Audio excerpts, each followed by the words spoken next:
table? Non. Couche.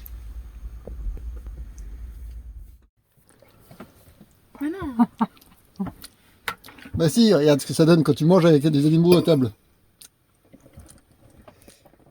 Bah il bouge pas. Hein. Schizophrène. Il est là, Raven. Il est là, Raven. Même Raven il se pose des questions.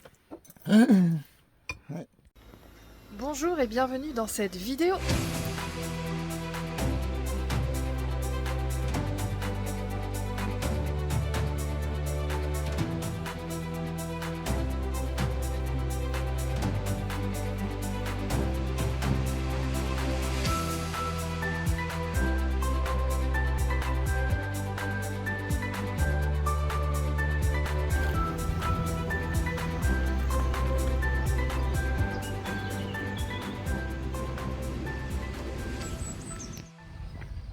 Alors on est resté sur le parking au-dessus de l'aire de camping-car parce que il n'est pas vraiment conçu pour les grands véhicules. Je vais vous montrer ça. Là on a vraiment un espace assez restreint. Bon encore là on peut se dire que ça peut aller. Mais on était déjà venu ici mais on s'était garé ici. Et maintenant on a cette jolie barre de hauteur de 2,10 m s'il vous plaît. Donc là on se retrouve avec un aire de camping-car avec un rayon de braquage assez limité et avec des emplacements d'à peu près 7 mètres. Donc là, si on voudrait se recharger, ça se trouve là-bas au fond, eh bien il faudrait déjà venir en marche arrière. Nous, avec la remorque, ça serait compliqué, je pense, parce qu'en longueur, on n'a rien derrière. Je vais vous montrer ça. Alors c'est pas forcément pour taper sur les doigts de cette aire parce qu'il a le mérite d'exister, hein. C'est pas du tout ça, c'est vraiment pour montrer qu'il y a des aires qui sont vraiment pas conçues pour les grands véhicules. Donc là vous voyez derrière, ils ont mis l'aire de vidange et il n'y a pas de marge derrière. Et en plus l'eau est coupée, comme beaucoup d'endroits. On est pourtant fin février mais bon après on aurait pu se garer ici si on aurait voulu, mais là ça bouche un petit peu le passage et franchement se mettre là où ça peut gêner, c'est pas trop notre délire. Donc voilà un petit peu. Ici on est dans la petite commune de la Chapelle-Saint-Laurent en Deux-Sèvres, donc ça peut être bien pour des vannes, il y a des emplacements bien délimités ou des petits camping-cars, mais pour les grands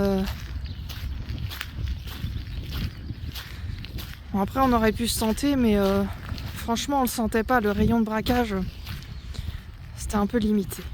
Et comme on est à la laverie, eh bien on est sur le parking juste à côté, on gêne personne, à côté des poubelles.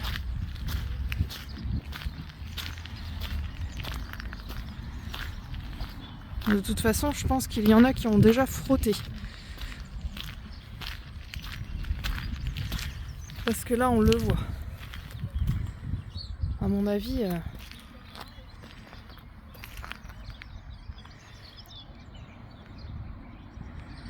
après je pense qu'ils ont fait ça pour les voitures. Donc ok. Et après ici, nous quand on s'était garé avec notre ancien camping-car, je pense qu'on est venu avec Contiki. Bien on s'était garé là. Et puis on avait accès sur les jeux juste en dessous et notre ado était petite, hein, donc on avait tous les jeux là juste en dessous. Je vais vous montrer ça. Sinon il est sympa, hein.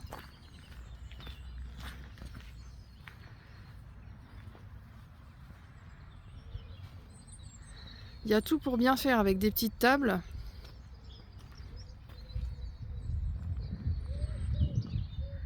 Donc ça c'est plutôt cool.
Ma tante de l'abri, donc faut pas regarder le bazar, mais il y en a un qui demande ses caresses.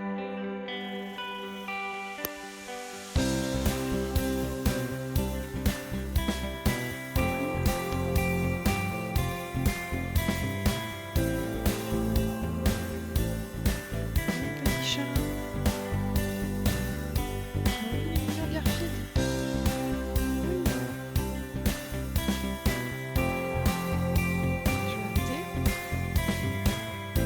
Ah non.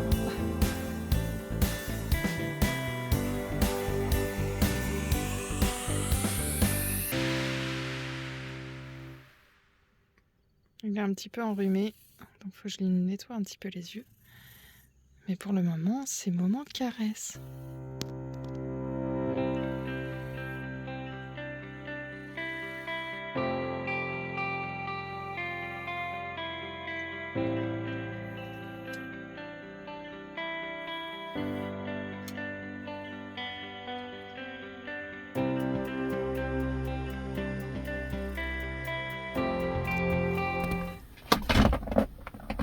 C'est un petit peu compliqué quand le lit est remonté. Hein, Garfield? Ouais, je crois que oui. Hein. L'ado est parti avec son grand frère. L'un de mes garçons adore la salle de sport. Il a vraiment évolué par rapport à ça.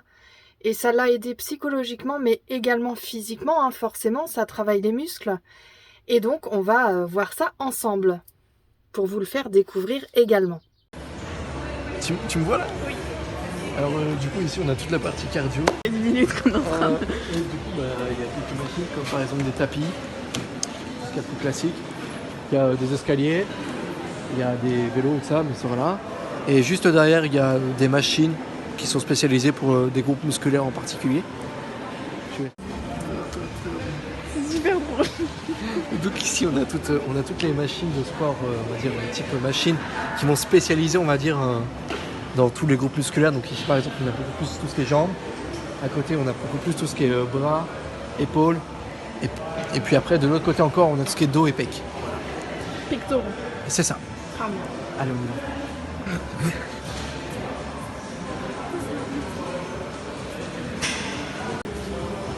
Alors juste à côté de moi on a donc des poulies. Donc ça c'est pour varier nos exercices avec donc différents matériels dans un rack. Donc là on a plein de matériel qu'on peut adapter sur les poulies. Voilà, par un système très simple de crochet.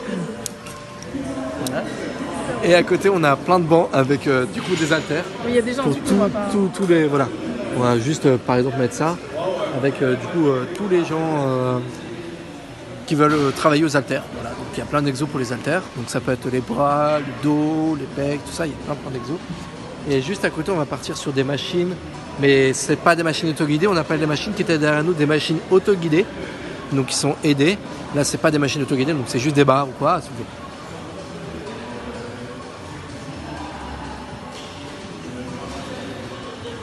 Ici on a toute une partie pec et dos.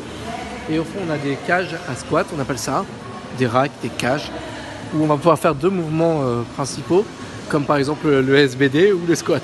Voilà. Et au fond, il y a beaucoup de monde, donc on va pas y aller. C'est une partie plutôt renforcement musculaire et abdominaux, avec de l'herbe synthétique, voilà, pour pousser des charges et tout ça. Voilà. On parlait des poubelles la dernière fois, donc là ils ont fait les choses bien à la Chapelle Saint-Laurent. Ici on a les conteneurs classiques, donc on a les poubelles à cartes, les plastiques et puis les verres au fond. Puis là derrière on a des poubelles exprès. Et je pense que c'est justement pour les camping-cars qui descendent sur le chemin que je vous ai montré tout à l'heure. Et ça permet de mettre nos poubelles. Donc ça c'est chouette.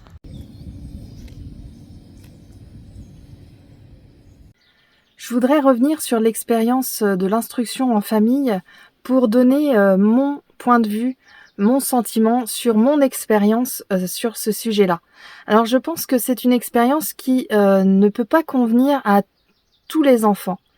Je pense que c'est quelque chose qui va demander une adaptation au niveau également du parent parce qu'il va s'adapter aux besoins de l'enfant. Et c'est important de voir ça de cette manière-là parce qu'en fait, en tant que parent, au départ, on veut faire un petit peu comme l'école, vous voyez, on veut essayer de trouver des ressources pour devenir, entre guillemets, un parent professeur. Sauf qu'en fait, quand on fait l'instruction en famille, on devient simplement l'aide, le mentor, j'ai envie de dire. Parce qu'en fait, c'est l'enfant, surtout à un certain âge, hein, pas quand ils sont petits, mais c'est souvent l'enfant qui va nous dire ses besoins, la façon dont il travaille. Et en fait, on va s'adapter à ça pour trouver les meilleurs outils. Et comme je vous le dis, ça ne peut pas convenir à tous les enfants, mais c'est vrai que moi, j'ai trouvé ça très enrichissant en tant que parent.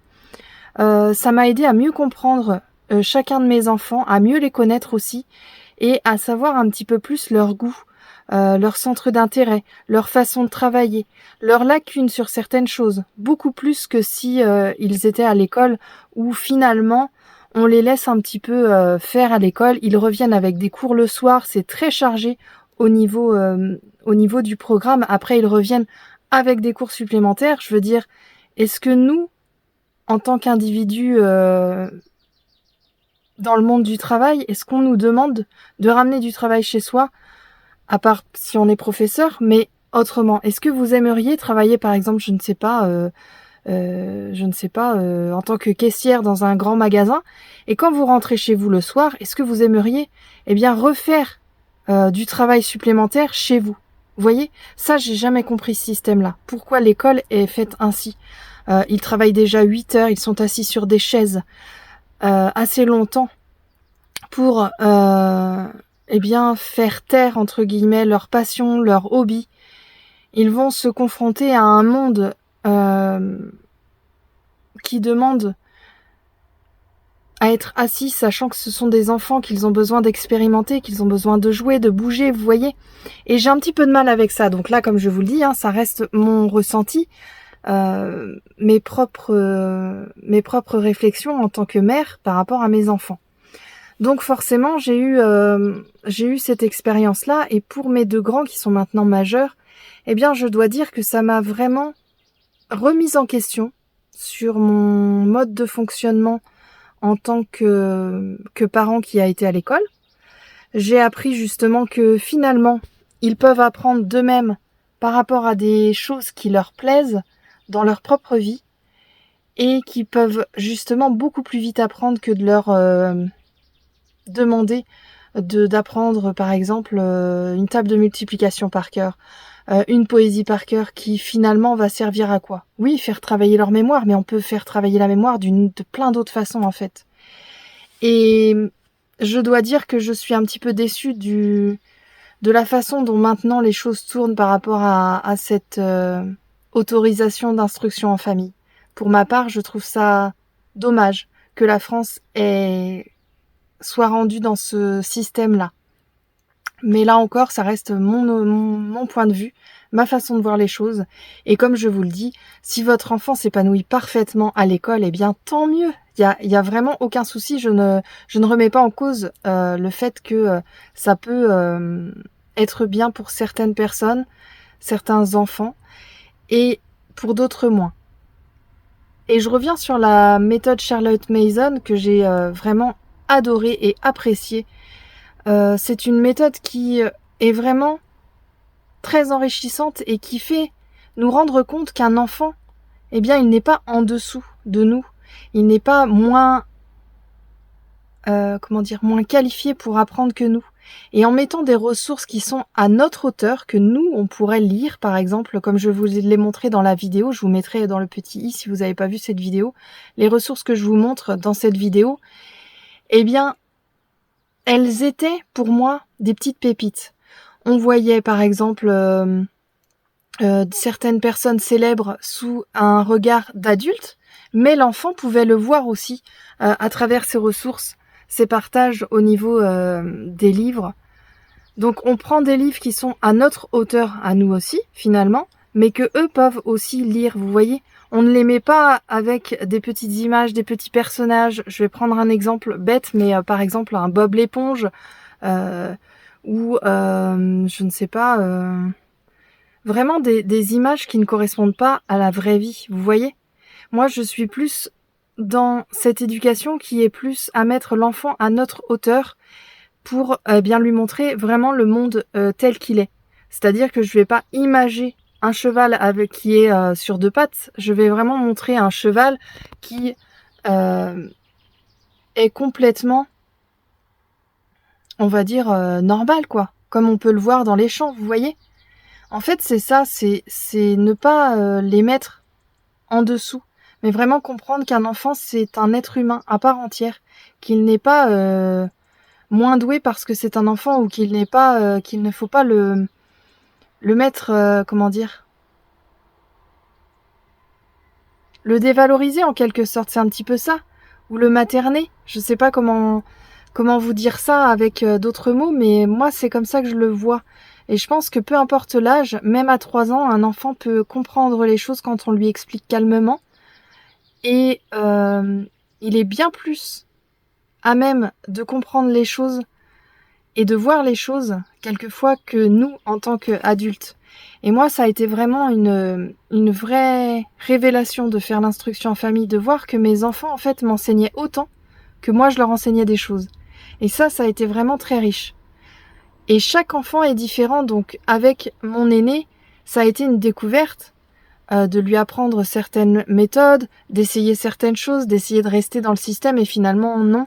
Le deuxième, on était un petit peu dans le milieu, hein, c'est normal, c'est un deuxième, donc j'ai testé plusieurs choses, j'ai essayé de voir ce qui lui convenait le plus, et ça a été un petit peu plus compliqué pour lui. Et puis pour Célia, eh bien ça a été vraiment une révélation avec cette méthode, comme je vous le disais, où j'ai vraiment compris que c'est cette méthode-là qui convenait le mieux pour elle en tous les cas, et qui aurait même pu convenir pour mes deux autres si j'aurais su que cette méthode-là existait en fait.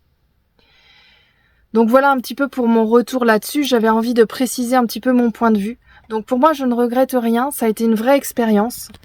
Une expérience de vie humaine, une expérience d'instruction qui ne remet pas en cause l'éducation et qui ne remet pas en cause l'école, parce que quand ils m'ont demandé de retourner à l'école, il n'y a aucun souci.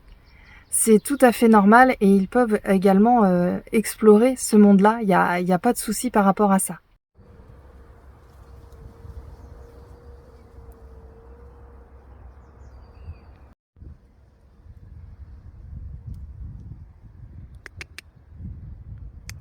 Viens, Raven. Viens. Allez, viens.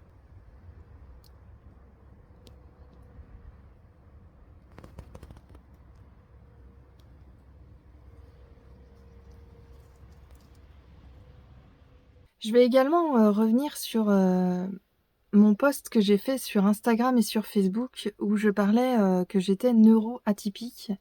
Donc je reviens pas sur le sujet, j'ai pas envie de m'étaler sur ça. Mais ça a permis à certaines personnes de réagir par rapport à ça. J'ai eu pas mal de messages privés. Et déjà, je remercie toutes les personnes qui m'ont donné leur témoignage, leur façon de voir les choses, que ça soit vis-à-vis de leurs enfants ou vis-à-vis de eux-mêmes, et qui se rendaient compte un petit peu de ce que pouvait être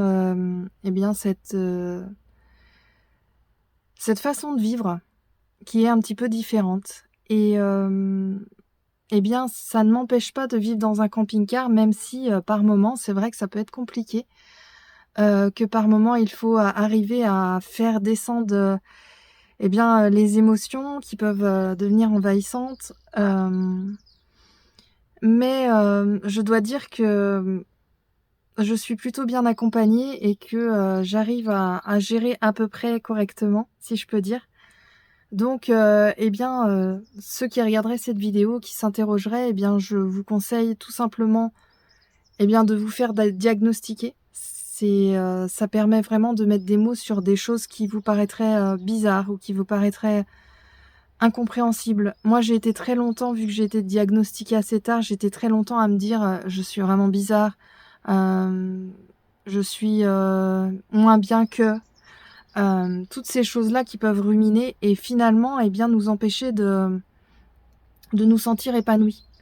En fait, je sais qu'il y a certaines personnes qui vont dire oui, dans le temps, on n'avait pas tout ça, et puis on arrivait à vivre correctement peut-être, mais je trouve ça bien de mettre des mots aussi aux choses qui se passent. Par exemple, je ne sais pas, si vous vous faites mal au pouce, on va pas dire: «Ah beh, y a rien du tout sur ce pouce, faut laisser comme ça». Non, si la blessure saigne et qu'elle est toujours là, eh bien, vous allez soigner ce pouce. Donc c'est important de mettre des mots sur les choses, de dire: «Vous vous êtes fait mal, on met un pansement, on soigne, s'il faut on fait des points» et cetera, vous voyez? Et je pense que c'est important, pour ma part, de prendre conscience de ça. Donc je ne suis pas du tout la meilleure personne pour, vous guider dans ces choses-là. Je voulais simplement, repréciser un petit peu ça, en vous disant que, peut-être avec une force de volonté, avec du travail, eh bien on peut arriver à dépasser, des choses qu'on n'a pas envie forcément de voir ou qu'on n'a pas envie forcément de mettre le doigt dessus parce que, eh bien ça fait mal finalement et que, eh bien une fois dépassé ce stade-là et quand on commence à se rendre compte, qu'il y a des professionnels qui nous diagnostiquent et que là on se rend compte que le professionnel nous dit, «Oui mais en fait vous vous rendez compte de ce que vous avez fait par rapport à votre handicap? Est-ce que vous vous rendez compte de tout ce que vous avez dépassé?» Eh bien c'est vrai que moi ça m'a beaucoup aidée, ça m'a beaucoup touchée aussi. Parce que j'avais plus l'impression à l'inverse de me dire, «Mais j'y arrive beaucoup moins que les autres, je suis beaucoup moins bien que les autres», voilà, c'était vraiment plus de la dévalorisation alors que finalement en remettant le contexte, en remettant les eh bien, la neuroatypie, d'une façon, concrète par rapport à des troubles, eh bien on se rend compte que finalement, ce qu'on a fait, eh bien c'était un effort, important et que, maintenant, eh bien, je vis avec ça d'une façon beaucoup plus sereine finalement. Même si, bien ça reste, quelque chose de compliqué, hein. Il peut y avoir des moments où c'est très compliqué pour moi. Eh bien, le reste du temps, c'est quand même quelque chose qui me permet d'être moi tout simplement. Je suis comme ça, donc je peux pas changer ce que je suis. Donc, eh bien, il y a l'acceptation aussi. Donc voilà un petit peu, je voulais vous faire une parenthèse là-dessus, sans rentrer forcément dans les détails parce que ça me concerne que moi, c'est vraiment propre à moi et que ça reste des choses qui sont propres à chacun. On a tous, eh bien, on peut avoir des troubles autistiques qui sont différents en fonction de la personne. Donc je veux pas du tout rentrer dans les détails pour éviter de vous, c'est pas ma place en fait de dire tout ça. Je pense que les professionnels sont là pour ça et que, j'avais juste envie de vous partager un petit peu mon expérience et que c'est important de eh bien, d'être suivi dans ces démarches-là pour, mieux voir les choses. J'aimerais vous préparer une petite méditation guidée avec ce jeu-là. Installez-vous confortablement.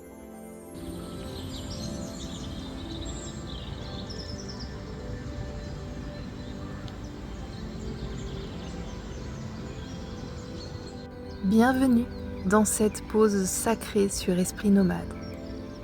Installez-vous, que vous soyez dans un van, dans votre camping-car, dans votre chambre ou en pleine nature, fermez les yeux.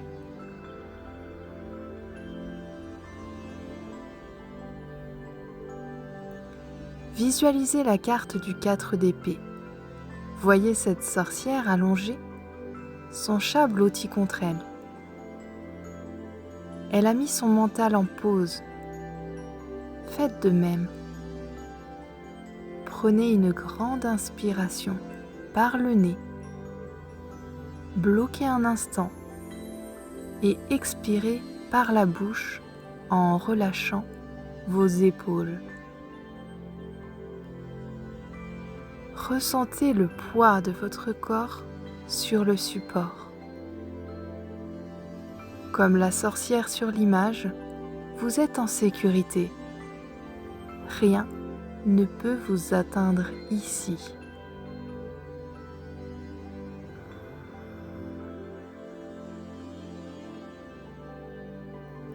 Tournons-nous vers l'étoile. Regardez doucement cette sorcière qui verse de l'eau vers la terre et d'une autre vers l'étendue d'eau. C'est le moment de déverser votre stress.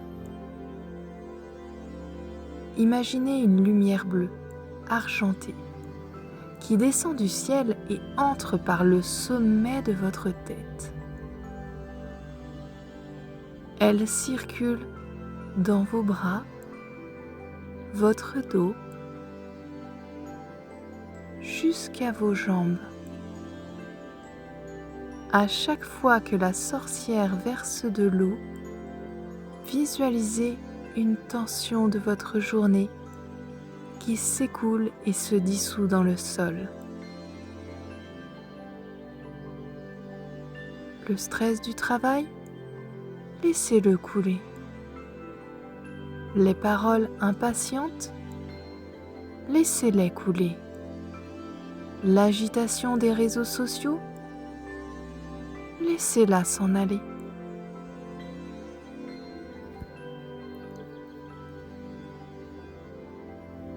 Vous redevenez limpide comme l'eau de cette carte. Maintenant que vous êtes allégé, entrez dans le jardin du 9 de terre ou du 9 de pentacle. C'est votre jardin secret. Voyez la richesse des couleurs, les fruits mûrs autour de vous, la robe élégante de la sorcière qui respire la confiance. Ici, vous n'avez plus besoin de courir. Vous avez tout ce qu'il vous faut.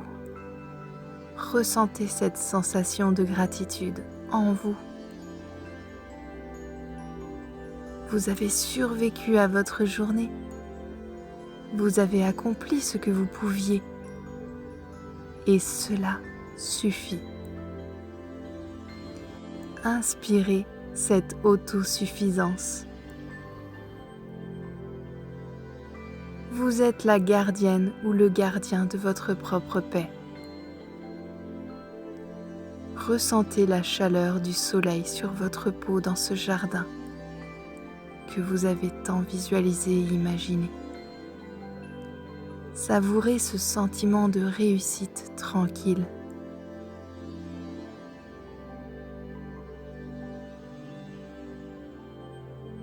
Gardez avec vous cette image du jardin.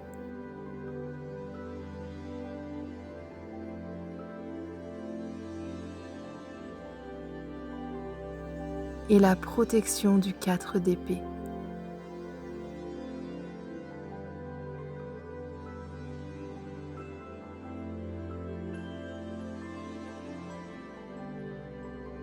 Doucement, commencez à bouger vos doigts, vos orteils. Reprenez contact avec l'espace autour de vous. Quand vous ouvrirez les yeux, rappelez-vous que la magie de ces cartes reste en vous. Vous pouvez y retourner dès que le monde extérieur devient trop bruyant. Merci d'avoir partagé ce moment sur Esprit Nomade. Prenez soin de votre magie. J'espère que cette vidéo vous aura plu. On se retrouve très prochainement dans une nouvelle vidéo. Prenez grand soin de vous. Bye bye!